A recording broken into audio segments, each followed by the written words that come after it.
Hi, my name is Mike Dillard, and this is Self-Made Man, the podcast for men who want to leave their mark on the world and create a legacy of honor, integrity, and achievement in every aspect of their lives. I'm glad you're here, and once again, it is time to forge your destiny. When I started this interview with Cole, the plan was to talk about influence and events. You see, a few months ago, Cole managed to pull off one of the largest and most successful events of the year for entrepreneurs, with 450 people in attendance and speakers like Robert Herjavec from Shark Tank, Gary Vaynerchuk, Lewis Howes, and Tai Lopez, to name just a few. But what's most interesting is that he'd never held an event before, so clearly there were some lessons to be learned here that we could all benefit from how to bring your vision to life, to how to connect with people of influence, to how to pull off an incredible event from scratch for the very first time. So that subject matter was the plan. But once Cole started talking, that all took a back seat to one of the most amazing stories that you will ever hear. Now, while we discussed the strategies behind the event and the planning and how he pulled that off, this call really ended up being about clarity. The clarity of purpose that comes from cheating death not once, but twice, and then dealing with the physical, emotional, and mental challenges that come along with something like that. So once again, Cole serves as living proof that we don't have control over what happens to us here in life, but we do have control over the ways that we choose to handle it. And if we choose wisely, every challenge can lead to our greatest opportunity. So put on your seatbelt. Hold on to your hat. This is one hell of an interview. Please welcome Cole Hatter. All right, welcome back, everybody. Mike Dillard here. And today we're going to be speaking to a gentleman who has an absolutely fascinating life story. I've heard a little bit about it, but there's so much more to it that I haven't. And I'm really excited that he's here to join us today on Self-Made Man to share it with you. His name is Cole Hatter. And I met Cole through, or learned of Cole through a mutual friend of mine about 6 months ago, because he was in the process of producing one of the biggest events of the last year when it comes to entrepreneurs and personal development. And it was the very first event he's ever held. And so Cole is a super successful entrepreneur, and he's here today to share his story with you. And we're going to specifically be talking about how to connect with people of influence so that you can impact the world and make a huge impact on whatever industry or niche that you would like to pursue or that you have a business in. So Cole, welcome to the show. Man, thanks for having me, Mike. I've been looking forward to it, and I appreciate you having me on. Well, Cole, thanks so much for joining us, brother. I've been getting to know more about you and your story over the last couple of months, which is absolutely amazing. And, the theme of today's show is what you managed to pull off last year with the Thrive event. You had people like Lewis Howes speak, Robert Herjavec from Shark Tank, Gary Vaynerchuk, to name just a few. And this was your very first event. And so it's kind of like you came into this world, instantly turned into a 500-pound gorilla. And I'm really interested in how you actually pulled that off, because reaching out and getting people who are that big and who are that busy and bringing them onto your mission and into your world and to speak at your event is, absolutely an amazing feat. But before we dive into that, I would love it if you would tell us a little bit about yourself, your background as an entrepreneur, what kind of experiences you've had personally that inspired you to start Thrive, and then talk a little bit about why you started the event. That'd be great.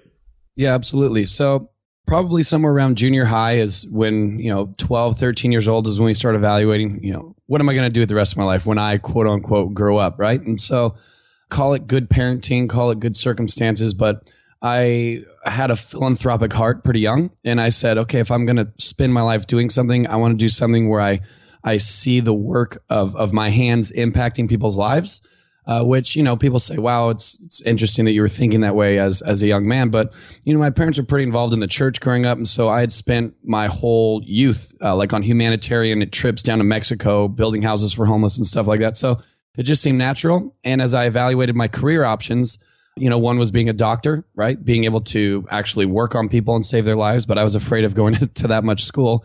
Another was joining our military, right? Defending our country. I considered being a police officer. And what resonated most with me was being a firefighter. I said, if I can save people's lives, play with fire, and someone's willing to pay me for it, I couldn't imagine a better career. And so in about 8th grade, I made the commitment. I'm going to pursue all things firefighting from this moment forward. So Did high school in the traditional sense, took evening classes to prepare myself for the fire academy.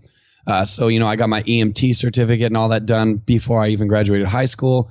All of my prerequisite college classes I took in the evenings so that I could jump right into my academy. Did so and was working with the department at 19 years old. And I had my whole life figured out. I knew that I would put in my 30 years with the department, retire in my late 40s. I would have my pension, my benefits, my whole deal, and, spend my 50s, 60s, 70s and beyond just chilling, right? Retired. That was my crystal clear plan. And then something happened. It's called life. And I'm sure you, Mike, and your listeners can appreciate what life feels like when we think we'll do something and something else happens. And so, what actually happened to me was I got in a car accident. I'm 21 at this point. Me and my best friends, my brother and my best friend, Matt, we were all driving in a car, leaving Southern California on our way to Las Vegas. The car got in a rollover car accident where I was ejected. And they estimated we were going about 80 miles an hour when my body was thrown from the vehicle. And were you wearing a seatbelt? I was. And so, seatbelts are designed to restrain you from front impact. And what actually happened was our car flipped front over end, not sideways, but front bumper to back bumper. And what ended up happening was the seat itself broke. And so the only thing that stops you from rear impact is the seat that you're sitting in, right? And so we hit with such force that the seat I was sitting in broke, laid flat like a bed essentially. And so I shot out the rear window. It's crazy. You see the picture of the car in the junkyard where it was towed after the accident, and my seatbelt's still buckled, but my seat is lying flat and I went out the back. And so I got ejected. My best friend in the world, my brother, and he and I were, we didn't share DNA, but we grew up together. We took him in. He was like a brother to me. And Matt, all three were in the car. Matt got rushed to the hospital in an ambulance. Steve and I had to get lifted in a helicopter because we were both ejected and very hurt. And, they weren't sure we'd survive or not. So that was crazy. And I ended up, being rushed to the hospital. I don't remember any of it, though. That's all, through police reports and eyewitnesses.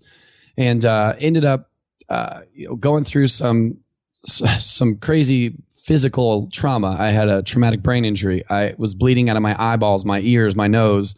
I had contusion in my lower spine, so my legs didn't work. I was in a wheelchair for about 2 months after that accident and then had to learn to walk again. So that was kind of crazy.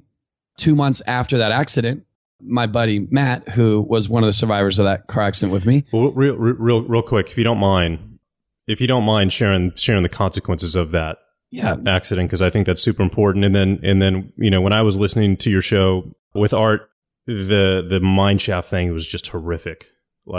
Hit me like a ton of bricks. So I know you've told this story 1,000 times, but I wouldn't want you to pass those pieces up because I think that's what gives gravity to what you've been through. Yeah, absolutely. And and I'm happy to share the story because this is part of how I continue to carry their memories, right? So in that car accident, I survived, and Steve, my best friend in the world, like a brother to me, did not. I only have one memory from the whole thing. I don't remember the accident, and it's foggy about the next 3 or 4 weeks afterwards because, again, I had massive brain trauma. My brain was swollen and was bleeding everywhere. And so the only memory I have is being wheeled into, it was waking up in my hospital bed. My parents are standing at the foot of my bed. I ask them what happened. They fill me in. I asked where Steve was, and they told me he needed an organ transplant. And I looked my mom in the face and I said, whatever he needs, he can have mine. If he needs something, take it from me. I want to save his life. And my mom said, he doesn't need anything. They're going to give his kidneys away and he's not going to make it. And I said, take me to my brother right now. And the hospital was very accommodating. They threw all my tubes and machines that were hanging on me everywhere into my lap and rushed me down to Steve, where I got to hold him for about the last few minutes of his life until his heart finally stopped. And the surgeon said that they needed to perform the surgery immediately and that it was time for me to say goodbye. They wheeled me out of there and took me back to my intensive care unit. And what was the last of that memory was my actual surgeon that worked on me when I arrived just happened to be on shift again and was standing there. And he kneeled down next to me and he had tears coming down his face because he had just watched Steve pass. And he introduced himself and he said, hey, I was the guy that worked on you when you came in, my team and I were working on you. And he told me that he'd been a trauma surgeon for the last 5.5 years. And as a trauma surgeon in a trauma center, he only sees the worst circumstances. People with the gravest injuries come to trauma centers. And he said in his 5.5 years, me and Steve were by far in the worst condition of anyone he'd ever seen. And he said, as he was assigned to me, he didn't know if I'd make it or not. They were doing everything they needed to do medically, expecting me to crash at any moment. But for some reason, I pulled through. And so, he's looking me in the face and he said, as your surgeon, I want you to know there's no medical explanation of why you survived. I cannot tell you what it was that made you pull through, because nothing we did was working, yet you somehow made it. So all I can say, and he pointed up, he said, all I can say is someone up there must have a plan for you. And then I passed back out, went unconscious, and don't remember anything else. So that's my only memory from the hospital. Fast forward, I had to move back home with mom and dad because I was in a wheelchair. I mean, firefighting was out. I can't save people if I can't walk myself. Had to move in with mom and dad. I mean, it was really bad, Mike. I had to be like hand fed. For those first 6 weeks, I was a mess. Nothing worked. Then my legs slowly came back. And I mean, I had to be carried to the toilet. I had to be bathed. It was like I'm an infant again. And at about the 2-month mark, I had gotten out of a wheelchair and onto crutches. I was rehabbing. I was working on walking every day, so I was recovering quickly. And Matt, the other survivor of the accident, he and I got very close because we know what it felt like to, lose Steve but survive. And so we got really close. And he saw me going into tremendous, depression, because not only was I grieving that Steve was gone, I had guilt that I'd survived. And so Matt said, hey, dude, let's go ride our dirt bikes in the desert. I know you can hardly walk, but I'll help you on. You're sitting down. We'll go real slow. Like, he was just trying to get me back in the rhythm of life. And so we packed up, or I should say he packed up. We hopped in his truck. He, myself, and our other buddy, Scott, we went out there. They built a tent. It was really them trying to help me. And so they built the tent, and we did all things, 21-year-old dudes. We roasted hot dogs on coat hangers because we forgot skewers. And so he had like some dry cleaning in his car. So we cooked the hot dogs on coat hangers. We had a good night together. And the next morning, I just wanted to go home. I didn't feel good, but we figured we'd come all that way, and we brought our dirt bikes. So we took about a 40-minute ride very slowly along the highway up to a restaurant to eat breakfast. We ate breakfast. We were on our way back. Matt, Scott, and I. Matt was in the first position. I was behind Matt, and Scott was behind me. And we ended up falling into a hole. The hole was 20 feet by 10 feet wide, and I fell into it. And on my way in, I was able to reach out and grab onto a bush. And then I was just hanging there looking down into complete darkness, just hanging like you see in the movies, my legs dangling. I knew that Scott was behind me. So I start yelling and waving. I'm holding on by my armpits, waving for Scott. And he luckily saw me a moment before I saw the hole. And he didn't even hit his brake. He wouldn't have been able to stop. He just fell off of his bike and came to a tumbling stop halfway in and out of the hole. He climbed back out. He jumped up. He grabbed me by my armpits, pulled me out, and said, "Where's Matt?" And so we called 911. Long story short, the fire department arrives. The helicopters are flying around, searching the desert, looking for him. And it took 6 hours, and they got finally to the bottom of this hole. And the police chaplain, because the police are now involved, the news cameras. I mean, it became a big spectacle. The police chaplain pulled me, my parents, Matt's mom and dad, and a few others aside and said, hey, this hole is an abandoned mine shaft. A company came in and dug out all the silver, dug out all the gold. And unfortunately, you guys fell into it. It had been 6 hours at this point. And he said, the good news is we finally found Matt. The bad news is this is the deepest mine shaft we've ever seen. It's 780 feet deep. Matt fell all the way to the bottom, and he's dead.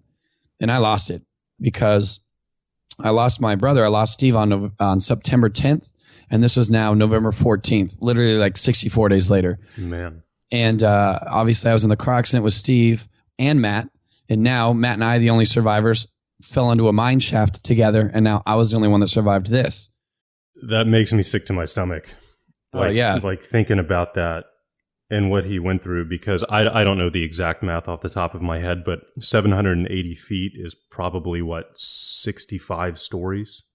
Well, they say a story is 10 feet, so it'd be 78 10? Stories. 78 stories. Oh, shit, man. And it's not a perfect, I try not to think about it, but it's not like it's a smooth, like elevator shaft where you just fall straight down. It winds and turns, and apparently there are support beams installed for the equipment that's pulling the gold back out. So it's not like it's a swish in a basket, so to speak. They spared me the details, but bottom line is once they pulled him out, they had completely wrapped his body up in blankets, and he was still wearing his helmet. They didn't take it off because we were in full gear. We were dirt biking, and I could just see his eyes through his face mask. And I had to say goodbye to him. So I went home and I was a wreck. I'd lost the two most important people to me in my life in two accidents I was involved in and should have died in. Obviously, medicine couldn't explain why I survived my traumatic brain injury and my spinal contusion, all the other things I had. And then fast forward, if I would have been just maybe 6 to 8 inches more to the right, I would not have been able to reach out and hold onto the bush that I grabbed falling into the hole. And so, that was the beginning. And so now I'm back home with mom and dad. It's November 14th. I'm a 21-year-old, and I'd lost again in that moment of life the two most important people to me in accidents I was in and should have died in. And so, were you religious at this point in your life? So I grew up, in a Christian family, but like many, it was kind of what my parents made me do on Sunday. And so I believed I had faith, but it was more of just going through the routines because it was what I was supposed to do. But that was really a turning point for me, I'm wondering what kind of conversations, if you're having them, with God, that you're having at this time, whether they're angry or it could go either way, right? Yeah. So it's funny you ask. So my church laid heavy on me. Again, I was not an active member. To be honest, I'm 21. So I'd show up to church on Sunday when I wasn't too hungover from Saturday night, right? And I believed and I prayed and all that stuff. But let's just say my faith was way lower priority than my social life and having fun as a 21-year-old. And so it was insane how these people who I'd never even met before, came up to me and brought me dinners and just loved on me. A real turning point was, I don't think I've ever even told the story. A guy who's a dear friend of mine now, Chris, who I'd never met before in my entire life. He's this guy who's tatted and, he was my age. He was 21 as well. And he looks all cool. He's got plug earrings and he's like, "Hey dude, I want you to know I've been praying for you." And I was like, "What?" Cool people don't pray for each other. This is weird. So that was kind of my turning point. And I did. I started going to church pretty regularly for about a month, and I made it until December 18th. And then I had the exact conversation you just asked. I was in my bedroom at my parents' house and trying to be as brief in these details for the sake of your show, but I'm willing to go as deep as you want. So I was in my parents' house. It was December 18th, and I started taking a lot of pills right after the accident with Steve because I had all my injuries. And then after Matt died, I was abusing the pills, right? So these were prescribed to me. It was like heavy narcotic stuff like hydrocodone, Vicodins, Valiums, things like that for all my injuries. And so after Matt died, I said, screw it. And I would take handfuls of pills and then chase it with hard alcohol. I wasn't suicidal. I wasn't trying to die, but I did not want to be alive. And so I did it for a month and no one knew. It was now December 18th. I'd taken a handful of pills and I was getting ready to knock myself out. And I just looked up to the sky and I just started yelling at God. And I was like, "You screwed up. You blew this. How dare you take my friends? They were only 21 years old. You should have killed me. They're better than I am." I was totally yelling at God. And then that's kind of where I had my turning point. My aha moment was the reason I was struggling beyond just the grief of losing loved ones was that they were robbed from me. The car accident should never have happened. The police report said someone didn't check their blind spot and turned into us, made contact with our vehicle, which caused us to flip, and then sped away and left the scene of the accident. And so they just left us there lying on the pavement. And then the mine shaft was just a capitalist organization that didn't want to spend the who knows what $500 to put a fence around a hole. And so two careless decisions took them from me. And so that's what I struggled with, right? They didn't die for a cause or to make the world a better place. And so then I decided the only way that I could personally make it was that if I did live for a cause to make the world a better place, and said, you know what? I have to make their lives matter. And so I vowed to, so I stopped yelling at God and I started yelling to them. I'm still looking up and I said, "I will not let you be forgotten. I will not let your lives mean nothing. I will not let you die in vain. I'm going to do more with my life for you with the time I have left to make your lives matter." And just vowed that I would push myself, that I would use every talent, every ability, every skill set, every opportunity, every relationship I had to maximize it, to make the biggest impact with the time I had to honor their lives. And so that was December 18th. My whole life shifted then, and founded my nonprofit January 15th, about a month later. And the world again has the same challenges it always has, but I guess I have a different vigor, a different appreciation. You know, they say it's like, what was it? I have a 3-year-old daughter, and for Christmas a few weeks ago, she was watching like the Ghosts of Christmas. I forget what it's called, but where you see the ghosts of the past, present, and future, and Scrooge seeing what his future looked like kind of has like a reality check. And for me, having supposed to have been dead twice gave me a different reality of the things that I valued and was pursuing, the money I wanted, the cars I wanted, the lifestyle I wanted, out of just vanity was no longer worth it. I wanted to pursue success in a way of having the capability and having the platform to leverage it in a meaningful way. And so, it gives me a whole different outlook on life that I think is a huge part of where my success comes from. Man, that is a hell of a story. And how old are you now? 32. 32, so 11 years ago. Oh, man. That's a hell of a roller coaster. Yeah, well, hey, man, you asked for it, so there you go. Yeah, so I can see where the inspiration came from, and it's amazing how many of us, I had my moment, not to the degree that you had yours, but I think everybody has their moment in life where they go through an unbelievable point of struggle, and it literally comes down to a single decision. And how you're going to react to that. Are you going to be a victim of it, or are you going to use that as fuel to aspire to something greater? Right. And that's the moment that changes the rest of the story, of somebody's life forever. And that's what you just said is so important to your listeners, right? Because each of us in our own way, like mine's a crazy story. Not everyone falls in mine shafts or gets ejected from cars, but like we each have our struggles. And I have this conversation with people all the time that are like, Cole, do you consider yourself having an advantage that you've gone through that? I don't necessarily think my circumstances were an advantage. I think the advantage was that I chose to do what you just said, that as I'm popping pills, borderline overdosing and chasing with hard alcohol, the reason I did that was it would make me pass out at like 4:00 in the afternoon, and I wouldn't wake up till like 11 a.m. the next morning. And so I just had to be alive less. And yeah, my circumstances are unique, but coming to a breaking point isn't. And it could be, a breaking point could look like anything for anybody. It could be a financial mess, right? Where your company just tanked and you're filing for bankruptcy or whatever it is. It's when we're on our last straw emotionally and we've got nothing left. Everyone can relate to what that feels like. A relationship ended, a girlfriend dumped you, a wife left, whatever it is, right? We each have that power within us to make the decision that you just said. I'm not going to let this be a victim. I'm not going to be better tomorrow, but this is going to be my catalyst, my motivating factor in my life to make me want to make every moment count, because I'm here now and this sucks and I never want to be back here again, right? As best as I can control that, although life has a way of making these decisions for us sometimes. But each and every one of us, your listeners, everybody out there has the ability of taking whatever it is our unique circumstances are to do what many have done of saying, you know what, I'm going to let this build me and not kill me. And like you said, I'm going to be a victor and not a victim. And it's not easy. And you don't have to be some ninja with a crazy, what's the word? Just resilient ambition to be able to get through this. Anyone can. I would suggest, having a game plan of what that looks like and accountability for sure. My accountability was my church. Since you brought that up, when I made that decision, that breaking point of December 18th, I immediately confessed to everyone what I was doing, that I was popping pills and drinking alcohol. So they took all that stuff away from me. So if I had another weak moment, it wouldn't be there available to me. And I started having accountability. People started showing up and I had someone hanging out with me every moment of every day for about the next 6 weeks. I was never left alone. And so, it sounds all heroic. I just put the bottle of alcohol down and just changed my life forever. It was ugly.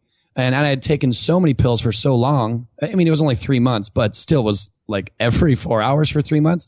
I had a miniature little detox session, which was ugly and painful as well. But there was someone with me the whole time. And so just know that I'm no hero and I'm no different than anyone else. I made a decision that each of us can make. I was transparent with my struggles to those who cared and could help correct my decisions in my life. And then I had accountability people. Somebody was there, a friend, a parent, a sister. I have 2 older sisters, and some of my best friends were there at my side always for if I had a weak moment. Because again, this was 30 days after I'd fallen into mine shaft with Matt, 90 days after I'd lost Steve. So I was still in the thick of just absolute depression. Having those people with me is the only way I made it. And then by about mid-January, February, I started to slowly get my strength back. And it probably took me a year until I was actually being progressive, actually making steps forward. So, I want to make sure I'm totally transparent. For anybody who's dealing with anything, you can get out of it if you decide to. It doesn't mean you flipped a switch. It wasn't a switch for me, but it was a step forward every day. It was a decision. Absolutely. Yeah, absolutely. So how does that lead you into the new vision for your life and ultimately the inspiration for Thrive? So I think that life's important. My favorite quote from my favorite author, John C. Maxwell, in one of his books called Thinking for a Change, if you want to put that in your show notes, there's a quote that jumped out of the page, and it says, he says, you can spend your life any way you want, but you can only spend it once. And having had my life almost expire at 21 twice, I just committed that I want to make every moment count. So for the next 8 years of my life, from 21 to 30, I guess 21 and a half to 30, I pursued business with everything I had, and I did very well, became a millionaire, make millions of dollars. All that stuff's cool. And, a lot of that was timing. A lot of that was ambition, but, a little pat on the back. Some of that was just skill and hard work. And it was great. And as I surrounded myself with, other millionaires, people who are making this lifestyle, I listened to some, not all, but some of the conversations of the country clubs, and I've got a entry level Lambo, but now I want to go get the big one, right? I've got a Gallardo, but now I'm going to go get the Aventador, and I kind of asked myself at 28, is this what really life is all about? Am I just going to go get a single engine propeller plane and then trade that in for a G6 or a G3 jet, and then someday get a G6? Is it really just the evolution of making more and spending more, and that's what this is all really about? And so I had this, kind of reality check that, dude, it's all about making your money matter and making the time that you have making life matter. And so I passionately pursued making as much money as I can while setting very strict financial boundaries so that, here's one, for example. I have great cars, but every car I buy is used so that it's under $100,000. I don't care if I make $100,000 a month or $100 million. My wife and I vowed that I'd never spend six figures on a car, because there's too much need in the world. Now, $99,000 is okay. And, I bought a brand new Escalade for $94,000. So I have a great life and I have a great home and great cars, but I make money within certain restraints so that I can go out and make my money matter. And, Mike, people say money can't buy you happiness. I say that's bullcrap. Some of the happiest moments of my life have been writing a check, but it wasn't buying the Escalade. It wasn't buying the house I'm in right now. It was doing things like building a house for a homeless family in Mexico. Those homes cost like $10,000. Writing that $10,000 check to work with this nonprofit to build a homeless family a house, and being able to hand a man my age the keys to his home who has a wife and two small children, and the look of relief in his face now knowing that for the first time in his children's life they have a roof over his head. I've never experienced happiness like that before in my life, but it took the financial means to be able to do that. And so then I went on this just warpath of trying to get as many people to buy into this lifestyle that, dude, go buy yourself nice things, but no Lambo will ever make you feel like giving a man a home. And so live a great life, but with somewhat of a restraint, whatever that looks like to you. And I'm here to preach what that is or isn't, but make sure that you have enough resources left over to make it matter in a way that we can go out there, get rich, but make the world a better place with our affluence at the same time. So I started living my life that way. It started catching on. I had tons of people reaching out to me like, Cole, how do you do this? Even a producer from CBS came and filmed my wife and I for a week because he wanted to pitch a network on a reality show. Like, it's just a different way of living. That's kind of like living the dream. You make money, but you make a difference with it. And then it got enough attention that I said, screw it, let's do an event teaching people how to do this. And so we named it Thrive, Make Money Matter, where we're teaching people to use your skill sets, go out there, make as much money as you can with the opportunities you have, whatever that looks like for you, live well within your means, and then make your money matter. And it was a hit. And so it kind of became a brand or a life theme, if you will. Well, let's dive into that, because last year when you held the first Thrive event in Vegas, I started seeing it all over Facebook, the ads for it.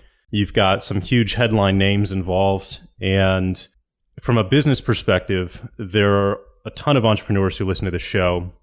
Some of them are very well established. Some of them are just starting out. But what I saw you do is essentially launch a huge event with some huge names attached, which you've never done before. And that automatically positions you as an authority in your particular niche or market, which gives you a ton of amazing connections and opportunities that you can, then launch into from that point forward, just being associated with all of these other individuals in your particular niche or industry. And I see an opportunity there for my audience to think about doing the same. And so I'm really interested if you're willing to share literally the details and the mechanics and the strategy that you implemented to pull that off. I mean, I'll be honest with you. If I was thinking about starting, an event like yours was here in Austin and bringing on the same people, I'd have to sit here and figure out how the hell I'm going to do that. So that would be unbelievably valuable for everybody listening. A lot of it was relationships. So in transparency, I was great friends with Lewis Howes. He and I have been buddies for 5 years. You're in Austin, as well as Tucker Max is in Austin. I'd been working with Tucker Max for about a year, working on a book that I'm going to be releasing later this year. About 4 or 5, and I apologize for the speakers I'm not remembering right now, were already buddies of mine. And so it was as simple as send them a text message, say, hey, I want to do an event. Are you in? And them supporting me and saying, absolutely yes. So once I had 3 or 4 people who were within my network who said yes, then it was going for the big headliners, right? And so through other relationships, I realized, and I'm sure you're this way, Mike, and I'm sure a lot of your audience is as well, you're 1 or even 2 people removed from almost everybody, right? Like you might not know somebody, but you know someone who knows somebody. And so I called in every single favor I could and ended up through a relationship getting a hold of Gary Vaynerchuk and sharing the vision of Thrive with him, that we wanted to teach people how to not just be, capitalist consumers who go out there, make money and buy everything, but people of influence, people who use their affluence to influence the world in a positive way. And we did another cool part where we wanted to give a ton of the money that was created from Thrive to a charity.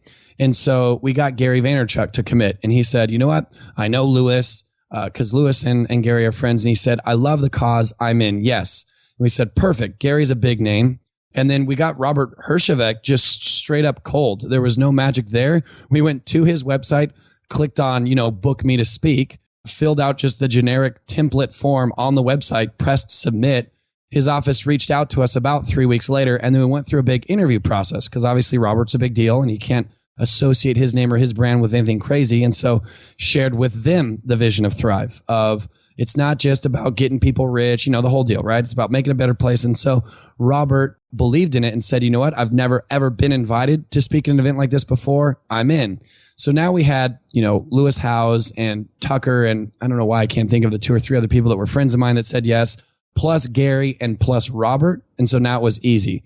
Now that I had, I could call someone like you, Mike, and say, hey, Mike, I know you're a busy guy, but I'm putting this event Thrive together. We already have Gary Vaynerchuk. We already have Robert Herjavec. We already have Tucker Max. We already have Lewis Howes.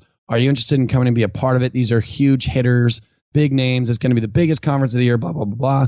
And then people started saying yes. And so, that's kind of how we created the rest of our lineup. Essentially was one at a time, calling in favors, asking friends. But the big strategy behind it was the vision, was that it was unique. It wasn't just another event. It was the creation of a movement, leveraging the relationships we had, getting big names. So as far as a formula that you or your audience can implement, getting big headliner names, so to speak, so that other big influencers would be interested in speaking, so that I'm not asking them to do it where they're the biggest name. They'd be honored to share the stage and be like, holy crap, I'm going to be sandwiched between Robert Herjavec and Gary Vaynerchuk. I'm in. So that's how we got like Keith Ferrazzi, right? And just some of these other New York Times bestselling authors that came out there. Adam Braun is actually, he was a friend of a friend. So I reached out to my buddy Nick and I said, hey, dude, I know you know Adam. Would you consider making an email introduction? He said yes. And I'd actually built half of a school at Pencils of Promise, which is Adam Braun's nonprofit. So he had heard of me. Adam and I end up getting on a call and we spent like 2 hours, me explaining everything to him so that he was in. So it was just a domino effect. And I think what made it happen and what made it work for anybody who's listening to this and said, I would love to throw an event where every single person speaking is like a headliner quality, like an A-lister as far as the speaking world's considered, like Thrive was. I mean, you should see some of the blogs and some of the articles on entrepreneur.com and Success and on Huffington Post that people wrote about our event. It's like, no one's ever seen an event where there's 22 speakers and all of them are headliners. I think the reason we all got them to say yes was because of it wasn't about, there was nothing for sale It wasn't like, hey, I've got my new coaching product I'm going to sell, so I want to leverage your image, your likeness to get people to show up. We didn't sell anything at Thrive. It was literally the purity of the message of getting people to use their talents, go out there, kick butt, and then make the world a better place with their newfound success, influence, relationships that got them to say yes. And then as far as strategy of the order of, procuring this lineup, we went to my close network who I could get to say yes. Then we went way up to the top, Robert Herjavec, Gary, and then put everyone in the middle in between. Within about 8 weeks, we had all of our speakers. We had our venue, and then it went into just freaking guerrilla marketing like crazy. Like you said, Facebook advertising, podcast appearance, TV spot, all types of stuff. And I don't mean to interrupt, but let's dive into the details and the execution of that real quick, because at some point you've got to sign on to a hotel venue, and there's a contract involved in that. There's a lot of money involved in that.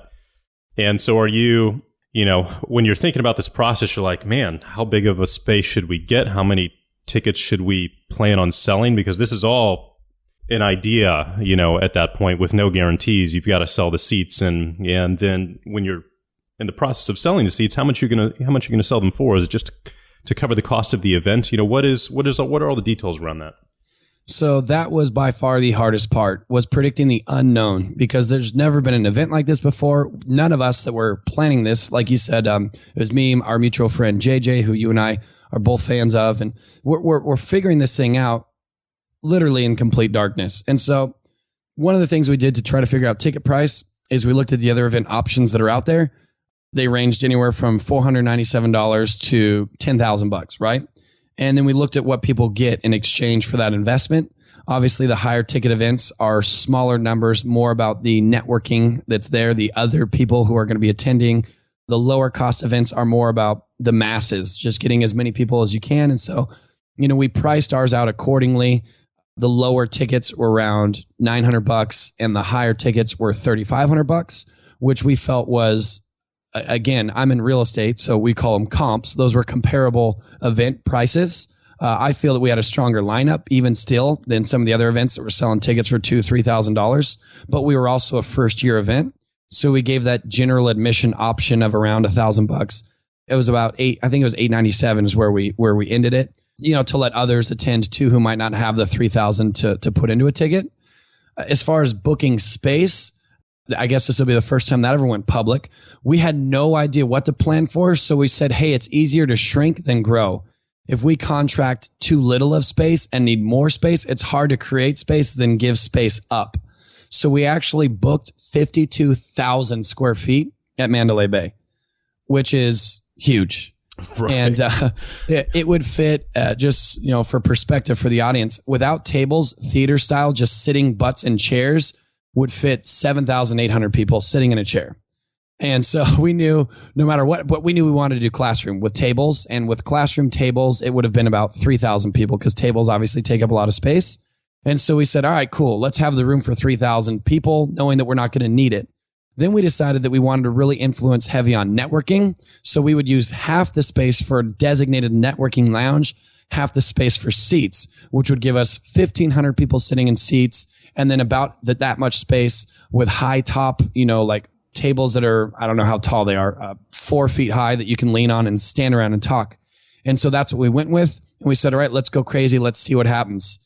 And we ended up selling 450 tickets, which is huge. We didn't really even have a goal. Our original goal was 250. Then we said, all right, let's go to 500. And then we said, screw it. Let's just sell as many as we can. We ended up selling 450 tickets. And so I had room for 1,500 people. And we were like, oh crap, this is going to look awkward. It's going to look like a failure of an event that we're taking up 1/3 of the space. So literally 20 days before Thrive, I called the hotel and said, I need to give up half my space. So we went from 52,000 to 26,000 square feet. And the way they did that was simple. They just divided the room in half with those air walls that they have in conference rooms, which at that, we were a little tight on space. As a matter of fact, I wish that there was an option to have a little more room than we did, but it is what it is now. And so the room was full. And again, it's not like we were shooting for 1,000 people, hit 450 and sucked. We were just saying, hey, let's see what happens. And 450 people showing up to a first year event is kind of unheard of. Even our speakers like Gary Vaynerchuk, Robert Herjavec, all of them said, I've never, ever seen a first-year event that worked like this one did, that was this well put together and like this much of a success. So it all worked. So that's how we planned, is we said, hey, we'll have more than we need. And if we've got to get rid of space, we will. And we ended up doing that. And so we had 500 seats essentially set up with tables, 450 people in them. Then the room was divided by drape and curtain. Behind that was our networking lounge. We had a huge stage. We had a great production. We had 3 different cameras. We actually are just now going to release the videos for the very first time this month of each of the sections that we're going to be selling online of the event. And dude, it was a phenomenal success. And so we're going to do it again this coming year. We decided that it was so much fun that we want to do it again. Awesome. Yeah, that's there's so many little nuggets of wisdom that you just shared in that. I think one of the most important parts about hosting an event is coming up with what your vision is for the look and the feel and the stage and the presence, and all of that translates to perceived quality and production quality of the event itself and the energy that the audience has in the room. Could you describe how you came up with your vision for the look and feel and the presence of the event, and then who you found to help you with that? So yeah, I'll go backwards. Who I found is Orlando Productions. I actually speak professionally. That's why my voice is a little hoarse right now. I just did a 3-day event that ended yesterday at 6 p.m. So I spoke for 27 hours those last 3 days. But they do all the events I speak for. They're called Orlando Productions. They're obviously out of Orlando. Great company. And so I reached out to them and said, hey, dudes, you're the one that does the lights, camera, action for me at my events when I'm contracted to speak for other companies. I'm doing my own event. Would you consider doing it? They said, absolutely, yes. And they are top notch, top quality. I mean, Thrive was like a puny event to them. They travel around with Black Eyed Peas and do like huge production type events with, Tony Robbins stuff with hanging trusts and lights and smoke machines, the whole deal. So corporate events, as they call them for Thrive, like conferences, is very easy. So they're who did all the lights, the camera, the backdrops, the logos, the marketing, the screens that were like 50 feet wide. They were huge. They did all that stuff. As far as the feel and the look, I guess that's just what I came up with. I wanted it to be passionate. I didn't want it to be dry. I wanted to move people emotionally that weekend, because you know what they say, Mike, no one will remember what you told. No one remembers what you said. They only remember how you made them feel. And so I wanted to incorporate that as an event. No one's going to remember what Gary says. No one's going to remember what Tucker says. No one's going to remember what Robert says. Of course, they'll take some notes, but they will remember how Thrive makes them feel.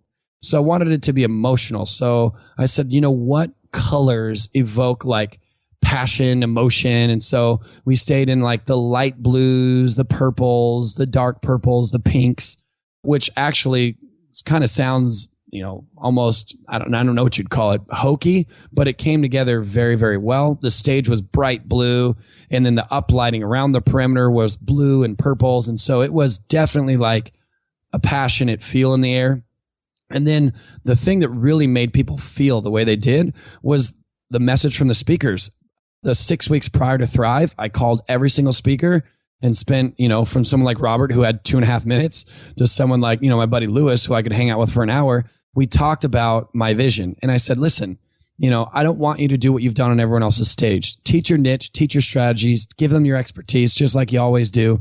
But be hammering down the point of it all is not to just go rip blah, blah. So they were so congruent in why they were teaching what they were teaching that it moved people emotionally. And man, we had people crying every single day, which wasn't really the goal, but those emotions are what made people want to change the areas of their life that need to be changed, and why Thrive was the phenomenal success it was. And, people, I have so many emails and messages of people saying, like, I can't really explain it to you why, Cole, but I'm changed forever because of Thrive. And I think, Mike, it's because we just spoke to people's natural desires. Every single person wants to matter. Everybody. No matter how cynical the world has made an individual, to their core, to the synopsis of their brain, of their beings, they want to do things that actually matter. And we're duped into thinking being successful is what matters, because then people recognize you and pat you on the back. And on a superficial level, that's great. But at the end of the day, no one's going to stand around your casket or mine at our funerals and say, oh man, Mike, he had great companies, and man, he made a lot of money, and dude was successful. They're going to say, oh man, Mike changed my life or impacted my life in this way. and just speaking to people's most inner desires is what we did at Thrive. And then not just getting them motivated like a rah event, but then giving them actionable, tangible business strategy to take that newfound motivation of wanting to matter and have a strategy to implement it. And then, dude, people went out there and went crazy, went nuts. I'm getting emails from people that say they've tripled their business since Thrive and all kinds of stuff because they have this newfound ambition. I mean, it's just organic. It was raw, it was real. I freaking cried on stage, which was not part of the plan and not something I do. But something happened, which my biggest concern of Thrive 2 is, are we going to be able to recreate that thing that happened there? I have no idea. But something happened that pulled at all of our hearts. And we became a family, dude. We call ourselves the Thrive Tribe now. And we have like a Facebook community, and we have monthly challenges for the Thrive Tribe of giving back to our communities. It's actually pretty cool. That's awesome. And you know, from a 50,000 foot strategic level for you personally, how does your mission with Thrive fit into your overall mission and desire when it comes to the world at large, and you know, really what's been happening here specifically in the United States on a cultural level and at a values level over the last 10 to 15 years, which, you know, for me personally, it's not been extremely positive, you know, as far as the changes that I've seen out there in the world from a values perspective, which is why I started this podcast. And so how does your mission with Thrive fit into your view of the world today?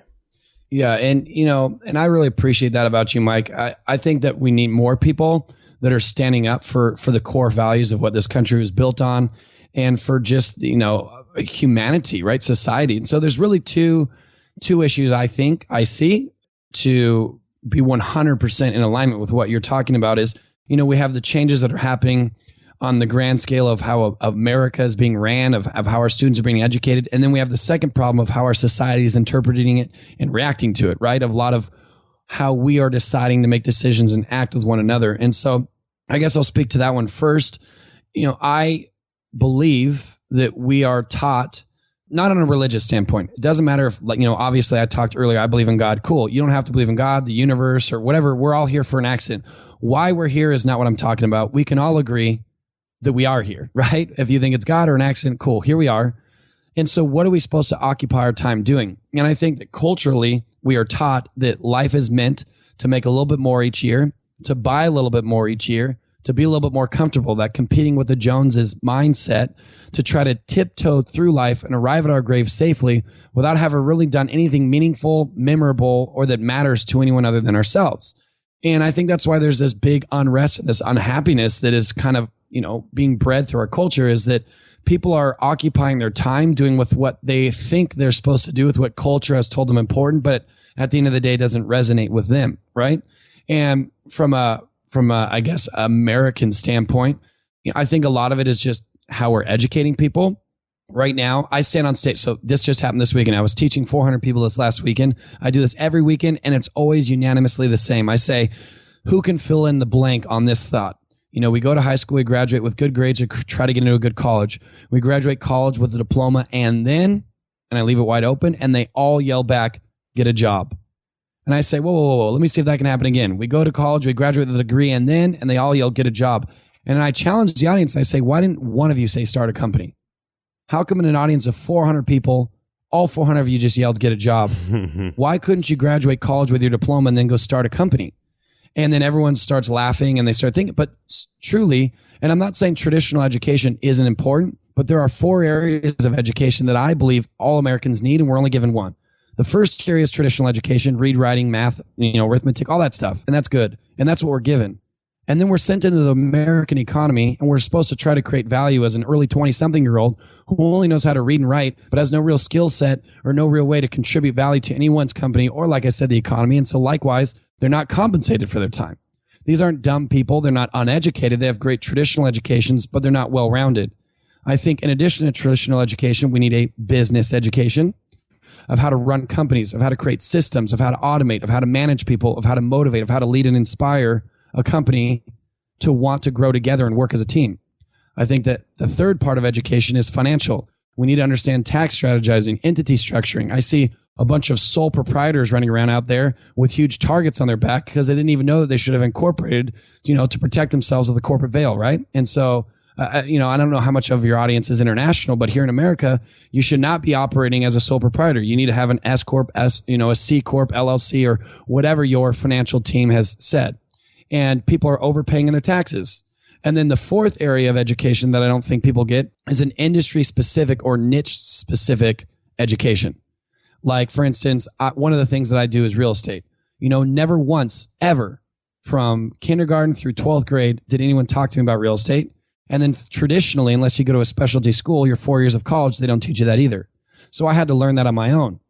And so although we can all read and write, and that's great, by going through traditional school, they haven't taught us how to do our finances. I graduated high school knowing how to dissect a frog, knowing how to find the Pythagorean, use the Pythagorean theorem to find the hypotenuse side of a triangle, right? A squared plus B squared equals C squared. So if you need to know where the hypotenuse side of a triangle is, I got you.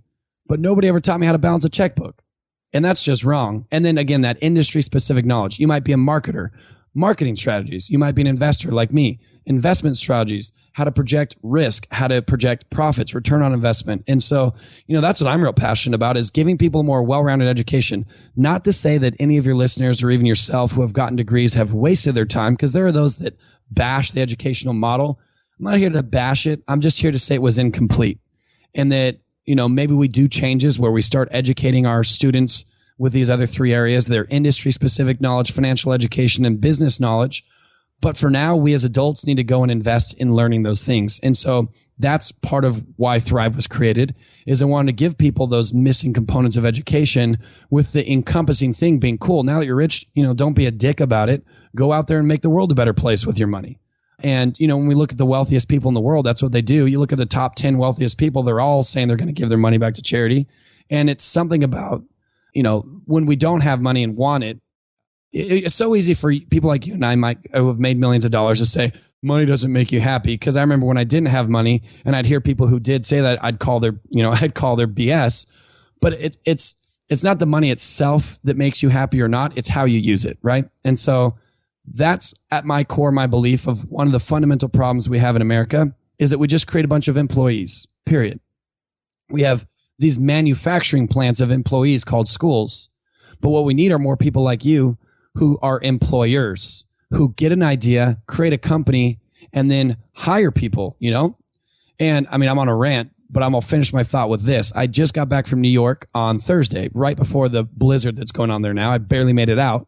And when I landed at JFK Airport and I was in my Uber headed down to Manhattan, the dude that was driving the Uber was listening to AM radio, which is just poisonous. I cannot stand AM radio. And there's some senator from some state who is ranting about how unemployed people in America need more money and for longer. That when people lose their jobs, they don't have enough to sustain their lifestyle and their unemployment expires too quickly, so they're left financially destitute. So his big idea was, let's take away from other parts of our budget to put more money towards unemployed people. And he's talking about death benefits for veterans. Our veterans who have gone to fight for us, who die, their families don't need as much money as we're giving them. Just absolute robbery is what he's talking about, to give unemployed people more money. Now, if a listener is unemployed, I'm not bashing you, but I'm in the back of the seat right now, just, palm the forehead in the back of this Uber saying, like, these are our politicians and these are their ways of fixing the economy.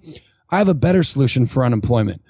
Create more entrepreneurs to create more jobs. So now the unemployed people have somewhere to work. So they no longer have to take and siphon out of our economy by collecting unemployment. They now contribute by paying income tax. And it's not like I'm pro-tax, but if you lined up all the unemployed people in America and asked them, hey, do you want to get an unemployment check or work a job that pays you well? 90+% of them would want the job, right?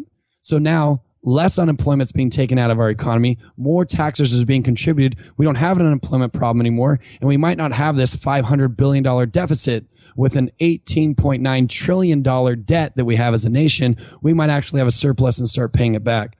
Problem is, if you want to be an entrepreneur, you're the black sheep. So, this is such a fun conversation, and the politician side in the AM radio just cracks me up. And so here's, if I could boil this down into a nutshell, what's going on. Entrepreneurs are either by nature or by being self-taught, through studies or whatever it may be. We have a natural ability to identify what the root cause of a problem is, because when we have problems or challenges in our business, we have to get very good at identifying what the actual cause is so that we can address it and fix it and move on. When you move into general society or politicians, they have this horrific habit of addressing problems by trying to fix the symptom. And so just as you described, with giving poor people more money, they're not addressing the root cause, they're addressing the symptom, which doesn't solve the problem, but even worse, it simply caters to that individual's weakness, and that basically backs up the poor behavior and encourages it to happen more, instead of identifying the cause and then doing what may not be easy, but it will eventually fix the root cause. It's the same thing with prescription medications, same thing with the gun issue. We don't have a gun issue in the United States of America. And the media and the top politicians love to say that we do, but if you ask yourself, what is the root cause of gun violence? It's not the guns. It's not the availability to guns, because criminals are the ones who are shooting people. They're the ones who are committing murder. They don't listen to laws in the first place. So passing more laws is going to try to address the symptom, but it's never going to address the cause. What we have is a mental illness problem. We have a bunch of people who are hurt, who are broke, who are taking prescription drugs. They're effed up in the head. And that's the gun violence is the symptom of that root cause. So if we want to address gun violence, we need to go address family environments. We need to address mental illness. We need to address prescription drugs and the problems that those are causing. So anyway, that's my 2 cents on that. Well, no, it's totally true. And like you said, there's so much conversation. We could talk another 3 hours on this stuff, because it's true. And you nailed it. Dealing with symptoms and not root causes is exactly what medicine does. Prescriptions, deal with symptoms. It doesn't deal with the illness. And, there's so much social division right now. I feel like more than ever. Maybe it's because I'm, an adult now and I notice this. Maybe it's always been around. Maybe it's because social media makes things more, I don't know what it is, but I feel like there's more socioeconomic division now than ever before. The poor hate the rich, and the rich are pillaging our economy, and they're not paying any taxes according to any network news station that likes to propagate this bullcrap, right? And it's like, listen, if you just look at the facts, the top 5% of income earners in America paid over 90% of the taxes collected by the IRS.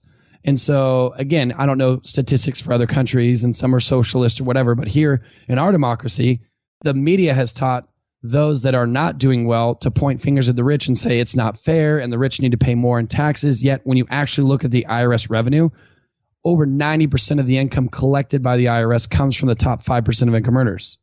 And so the people who are pointing fingers or saying it's not fair are actually ones that aren't paying taxes. But it's the media, it's the propagation, it's weird. And I don't know if it's ratings or what, like why they want to create strife. I don't know. Yeah, I mean, I'm sitting here as you're talking, thinking about it. It's like the media's number one job is not to inform you and it's not to educate you. It's to poke you and to stimulate the most basic reptilian part of your brain that is reactionary in, fight or flight survival mode.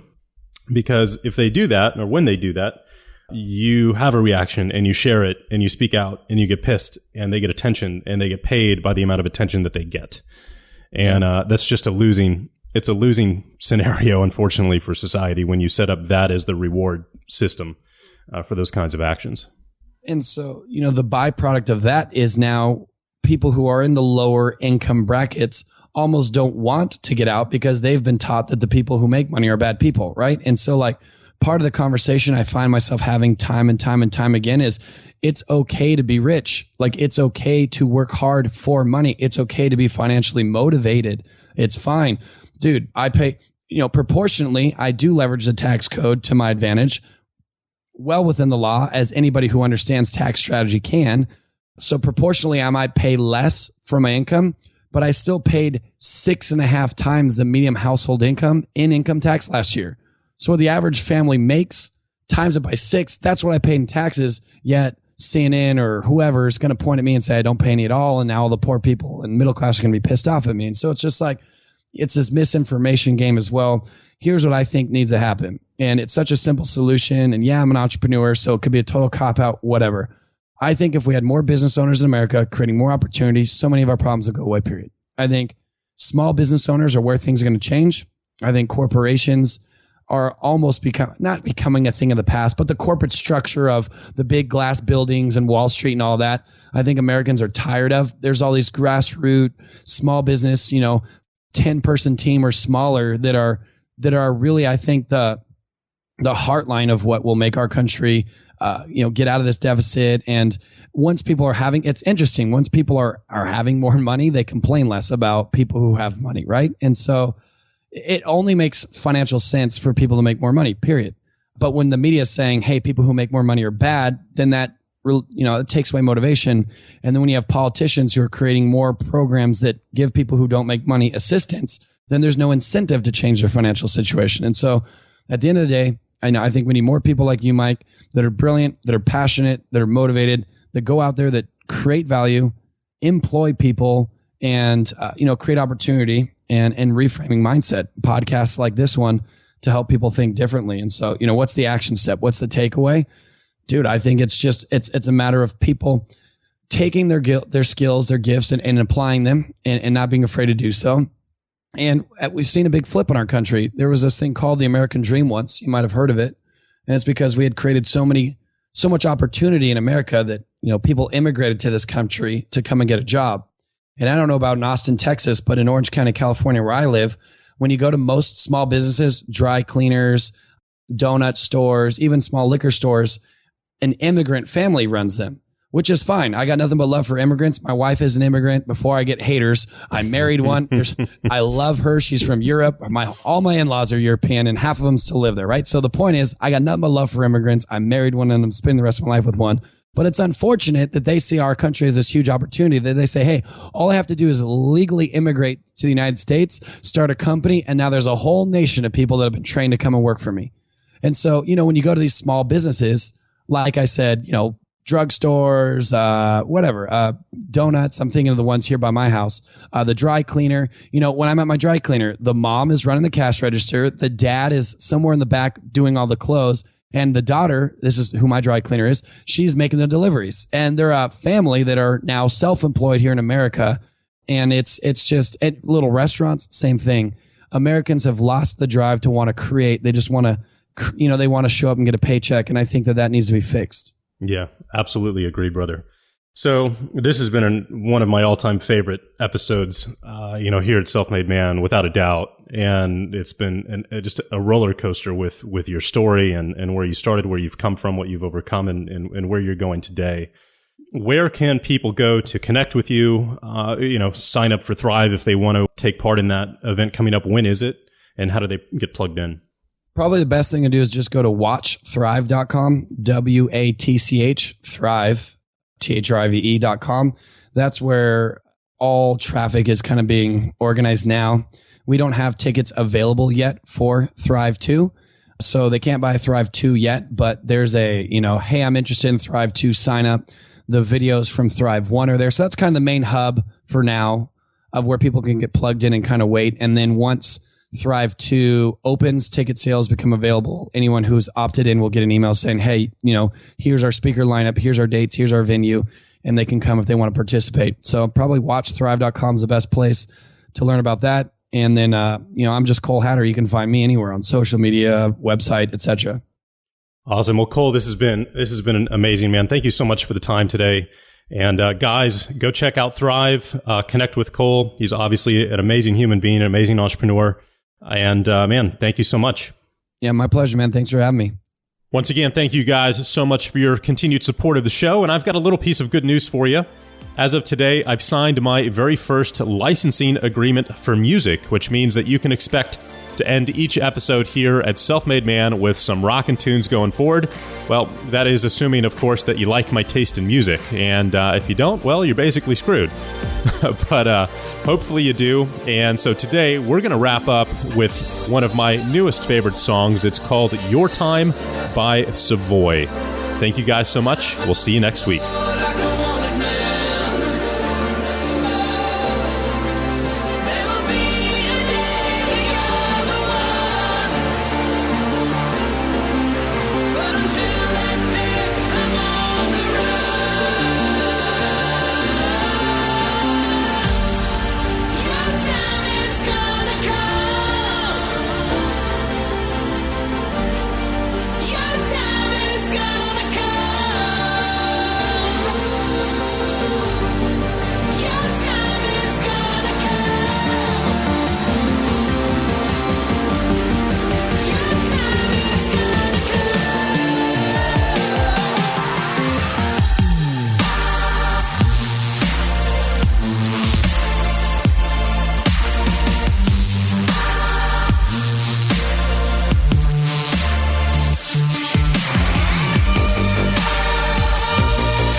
Bye.